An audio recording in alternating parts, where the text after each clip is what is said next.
我分享呢一段嘅片段咧，除咗就係解釋到可能某一部分嘅女士，咁佢喺中年以後咧，係更年期過咗之後咧，可能啲荷爾蒙變化影響咧，抑制唔到嗰個免疫系統，而將佢哋以前曾經發生過一啲嘅瘀傷咧、淤血咧，就係發咗出嚟㗎。咁佢哋嘅頭顱裏邊咧，其實係好精細、好精密㗎。咁點解我會得出嘅呢一個咁樣嘅結論咧？咁咧就係喺好多年前咧，咁我咧就試過咧好特別嘅中藥嘅治療師。咁佢咧用一啲特別嘅中藥，每一個客人去到嘅時候咧，佢就會用嗰個中藥咧就分客人嘅頭部啊、身體啊或者係痛症嘅地方㗎。咁分咗一段時間之後咧，個身體咧就會有一啲嘅 indication 出嚟啦。咁佢識睇，我唔係好識睇嘅，不過佢都有教過我睇嘅。佢話你睇下個頭殼、個頭皮嗰度某一啲位咧出現咗一啲紅點喎。咁呢個咧就係喺分蒸過佢個中藥之後咧出現嘅一個問題。咁佢就話咧呢啲咧就係細個曾經跌親跌傷㗎。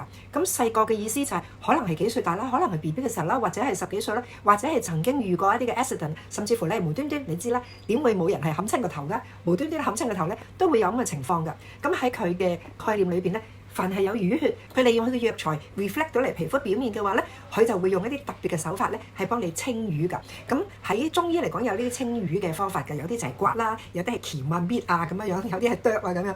咁總之都係好痛楚嘅療程啦。咁我都試過咧呢一個咁嘅療程。我有一個朋友咧，就係佢咧係10幾年前咧係曾經係跌咗落樓梯，咁當時咧就冇特別去理佢，冇做特別嘅治療。咁因此以後咧佢都有咗呢個舊患，就係佢腰骨成日都痛。經過呢一個嘅醫師咧，佢係處理之後咧，佢嘅腰骨裏邊咧就有一大嚿淤血，咁然之後佢用佢嘅獨特嘅手法，就係鉗佢嗰啲身體嘅某啲個部分嚇，我用鉗啦，咁呢個係獨特嘅手法，幾恐怖嘅，都幾痛嘅。咁鉗完之後咧，我哋係好得意，我哋大家一齊睇到咧，就係見到佢嗰個身體嘅嗰個部分咧，係好似你一盆清水，咁然之後咧你就滴咗一啲墨水落去，咁然後啲墨水未化開嘅，咁我哋睇到佢嘅腰骨咧就有啲黑色嘅血化出嚟。